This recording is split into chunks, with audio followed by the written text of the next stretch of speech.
பராசர ஜோதிட மணிமன்றக்குழுவில் பயணிக்கக்கூடிய அனைவருக்கும் அசோக் கரூர் மணிமேகலையின் அன்பான வணக்கம்.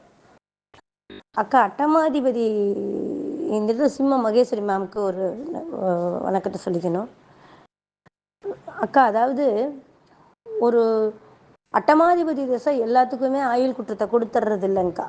எனக்கு தெரிஞ்சு இப்போ நீங்கள் கொடுத்துருக்கிறது பூரா நூலில் இருக்கக்கூடிய ஒரு அமைப்பு. எப்படின்னு பார்த்தீங்கன்னா, நூல் எழுதப்பட்டது.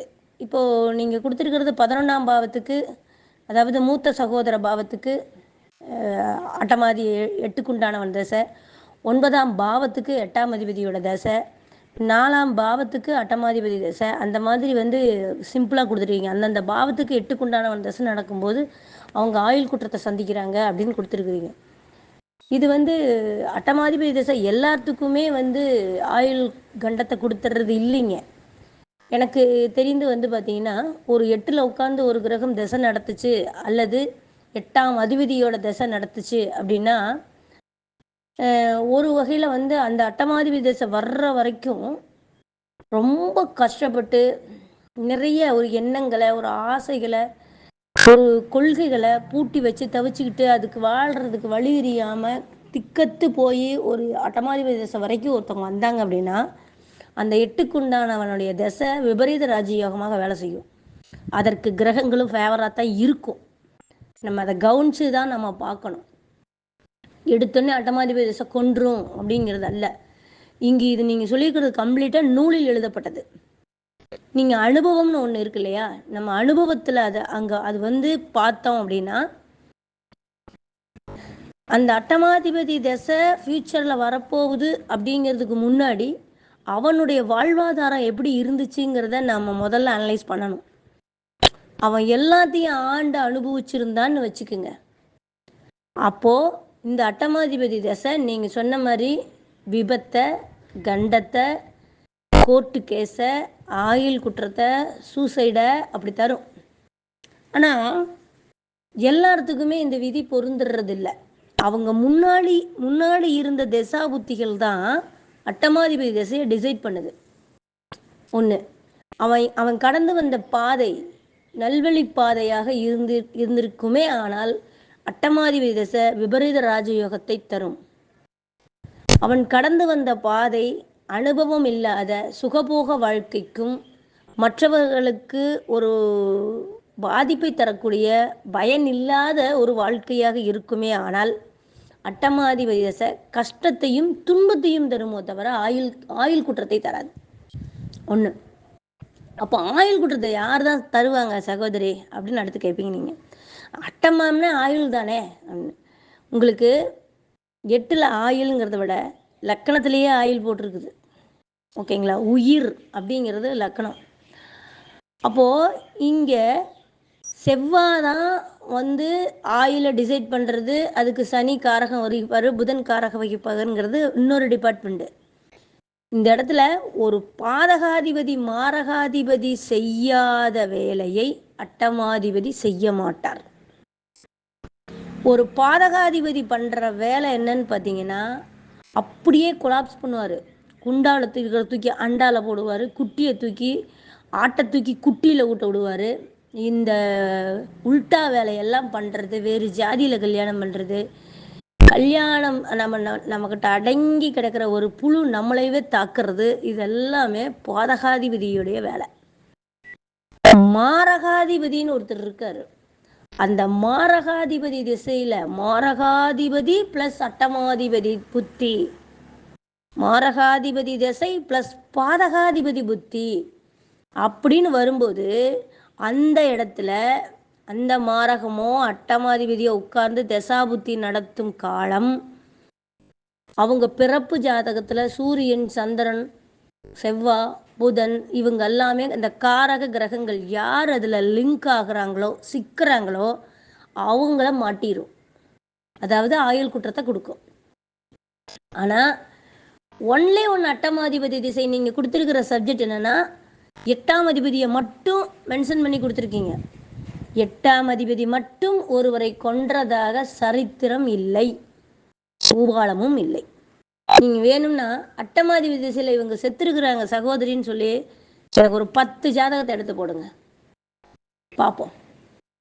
ஆனால் மாரகாதிபதி திசையில் பாதகாதிபதி புத்தி, மாரகாதிபதி திசையில் அட்டமாதிபதி புத்தி, அதில் தொடர்புடைய சூரியன் சந்திரன் செவ்வாய் புதன் யார் யார் இறந்துருக்குறாங்கங்கிற ஒரு விஷயம், யார் யார் பாதிச்சிருக்கிறாங்கன்னு விஷயம் 100 ஜாதகம் நான் எடுத்து போடுறேன். ஏன் இந்த விஷயத்த சொல்கிறேன் அப்படின்னா, நம்ம டக்குன்னு நீங்கள் ஒன்றுமே வேணாம், எதுவுமே தேவையில்லை. இப்போ நீங்கள் சிம்பிளாகவே சுக்கரதசை நடக்குது அப்படின்னா, சனி திசை நடக்குது அப்படின்னா பிரச்சனைகள் ஓவராக இருக்கும். ஏன் அப்படின்னு கேட்டோம்னா, அந்த சுக்கிரன் சனி இயல்பாகவே மாரகம் பாதகத்துக்கு உண்டான காரக கிரகங்கள். அப்போ அந்த வண்டி வாகன விபத்து அல்லது ஒரு உல்லாச சல்லாபம் சொல்லுவோம், அல்பத்தனமான ஆசைகளுக்கு அடிக்ட் ஆகிறது. அதாவது மது மாது சூது, மது மாது சூது, இதுக்கு சுக்கிரன் அடிக்ட் ஆக்கி விட்டுறது. லவ்வில் போய் தன்னுடைய கற்பை இழக்கிறது, கேரக்டரை இழக்கிறது பசங்க. இதெல்லாம் சுக்கிரனுக்கான ஆதிபத்தியம். சனி அப்படிங்கிறதுனால அவன் தொழில்ங்கிற ஒரு விஷயமோ, பணம்ங்கிற ஒரு விஷயமோ, இல்லீகல்ங்கிற விஷயமோ அவங்க அதில் சிக்கிறது. இதெல்லாம் பார்த்தீங்கன்னா ஒரு விதத்தில் இயல்பான மாரகாதிபதி பாதகாதிபதியுடைய புத்திகள் குணங்கள். இன்னும் இவங்க அட்டமாதிபதியோட சேர்ந்து உட்காந்து திசை நடத்தும் போது இன்னும் சிக்கலை ஏற்படுத்தும். அப்போ நம்ம என்ன இதில் தெரிஞ்சுக்கிறது அப்படின்னு கேட்டிங்கன்னா, ஒரு ஜாதகத்துக்கு பர்டிகுலராக அந்த பாவத்துக்கு அட்டமாதிபதி திசைன்னு எடுத்து அவங்கள பயமுறுத்துறத விட, அதைத்தான் சந்தனையா சொல்லியிருந்தார். என்னென்னா, எடுத்த உடனே நீங்கள் இப்படி ஒரு பயமுறுத்தாதீங்க அப்படி நீங்கள் எடுத்தோடனே தாயாருக்கு எட்டுக்குண்டானவனுடைய திசை நடக்குது, அம்மாவை ஜாக்கிரதையாக இருக்க சொல்லுங்கள் அப்படின்னா, அந்த அம்மா வலிக்கு விழுந்துச்சுனாலும் இவன் ஜாதகத்தில் தான் போயிட்டுருக்குதுன்னு சொல்லுவாங்க. அப்படி அல்ல. விபத்து கண்டங்கள், விபத்து கண்டம் கஷ்டம் கேஸு, அது நீர் ராசியாக இருந்தால் வலிக்கு விட்டு விழுகுவாங்க, காற்று ராசியாக இருந்தால் உடல் உபாதைகள்னால பாதிக்கப்படுவாங்க, வழக்குகளால் பாதிக்கப்படுவாங்க. ஒரு நெருப்பு தத்துவமாக அந்த அட்டமஸ்தானம், இப்போ தாயாருக்கு அட்டமஸ்தானத்தில் தசாபத்தி நடக்குது, அது நெருப்பு ராசியாக இருந்துச்சுன்னு வச்சுக்கோங்க, அவங்களுக்கு நோயினுடைய ஒரு வைரஸினுடைய நோயினுடைய தன்மை அதிகரிச்சுக்கிட்டே இருக்கும். அப்போ இதெல்லாம் எதை வச்சு அப்படின்னு கேட்டிங்கன்னா, அந்த கஷ்டம் துன்பம் கேஸு பிரச்சனை விபத்து திடீர் ப்ராப்ளங்கள் இதெல்லாம் வரும். அது அந்த அந்த பாவத்தினுடைய பஞ்சபூத தத்துவத்தினுடைய கோட்பாட்டில் அதை எடுக்கணும்.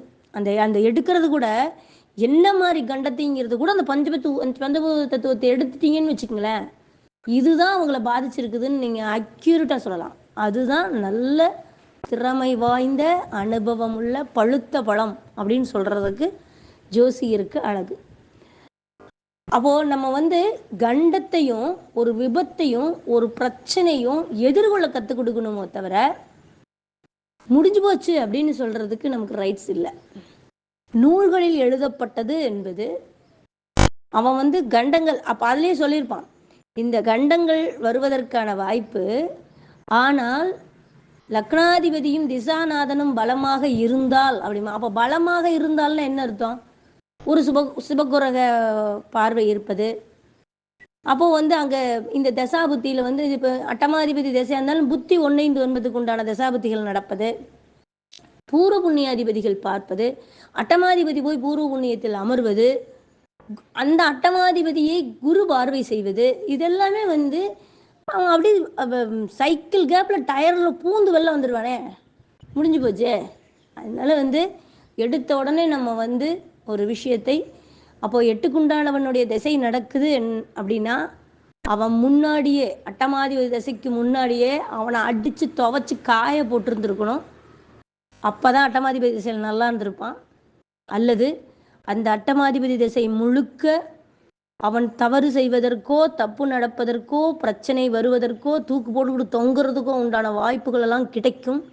அதையெல்லாம் அவன் பக்குவப்பட்டு ஒரு நல்ல பெரிய மனுஷங்களோ அனுபவம் வாய்ந்த நம்ம வீட்டில் இருக்கிற மூத்தவங்க, நம்மளுடைய பழக்க வழக்கங்கள் ஃப்ரெண்ட்ஷிப் ரீதியாக குருமார்கள் ரீதியாக அவன் அதை தொடர்பு கொண்டு அது அப்படியே அந்த காலத்தை மென்மையாக கடந்து அதாவது என்ன சொல்கிறது, இப்போ ஃப்ரெண்ட்ஸ் ஒருத்தர் நல்ல ஃப்ரெண்ட்ஸ் இருக்கான்னு வச்சுக்கோங்க, அவங்ககிட்ட போய் புலம்பிக்கிட்டே, என்னடா எனக்கு மட்டும் இப்படி நடக்குது அப்படிங்கிற மாதிரி, ஏய் விடுறா, உன்னை விட அவன்லாம் மோசமாக இருக்கான்டா, நீயெல்லாம் பரவாயில்லடா அப்படின்னு சொல்கிற மாதிரியாவது ஒரு ஃப்ரெண்ட்ஸ் இருக்கணும். ஏன்னா அந்த நேரத்திற்கு அந்த பிரச்சனையை தூசி மாதிரி தட்டி விட்டுட்டு போகிற அளவுக்கு அனுபவம் வாய்ந்த நல்ல உறவுகள், நல்ல மனிதர்கள் அந்த காலகட்டங்களில் நம்மை கைப்பிடித்து இழுத்து செல்வார்களே. ஆனால் அது விபரீத ராஜயோகமாக மாறும்.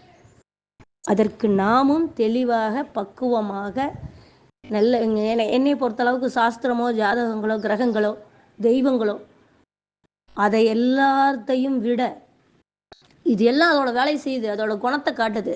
பஞ்சபூதங்களும் குணத்தை காட்டுது, கிரகங்களும் குணத்தை காட்டுது, வாழ்க்கையும் அதோட குணத்தை காட்டுது, மனிதர்களும் அதனுடைய குணத்தை காட்டுகிறார்கள். மனிதனுக்கும் இரு குணங்கள் உண்டு.